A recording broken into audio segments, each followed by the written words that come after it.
तुम्हाला माहिती, डाळिंब इतकं रॉयल फ्रूट आहे ना की त्याचा भाव जेव्हा मार्केटमध्ये वाढेल तेव्हाच तुम्हाला त्याची किंमत कळेल. कारण डाळिंब हे एकमेव फ्रूट आहे ज्याच्यामध्ये 3 मॅजिकल बेनिफिट्स आहेत. ते कोणते आपण पाहू. सगळ्यात आधी स्किन ग्लो. ज्यांना त्वचा ड्राय, डल, पिंपल्सनी भरलेली वाटते त्यांच्यासाठी डाळिंब म्हणजे नॅचरल फेशियल इन फ्रूट. काही नाही, एकदम सिंपल. डाळिंबाची वाळलेली साल घ्या, त्याची पावडर करा, त्यात गुलाबजल टाका आणि मी म्हणते ना म्हणून एक महिना लावून तरी बघा.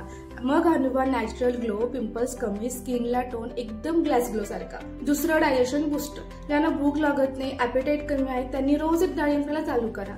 डाळिंब पचन संस्थेला ताकद देतं, अग्नी वाढवतं आणि जेवणानंतरचा हेवीनेसपणा कमी करतं. आणि तिसरं कूलिंग मॅजिक. ज्यांच्या शरीरामध्ये उष्णता असते, ऍसिडिटी असते व हातापायाची आग होते त्याने डाळिंबाचा रस धनाच्या पाण्यासोबत घ्यावा. It instantly cools down your system आणि शरीरातील जळजळ व ऍसिडिटी कमी करते. म्हणूनच म्हणतात डाळिंब जर रोज खाईल तर शरीर थंड, त्वचा सुंदर आणि पचन अगदी परफेक्ट राहील. सो पुढच्या वेळेस तुम्हाला डाळिंब महाग वाटलं तर लक्षात ठेवा, ग्लो, अग्नी आणि coolness all in one fruit. अशा टिप्ससाठी फॉलो करायला विसरू नका वेदावी श्रद्धा या पेजला.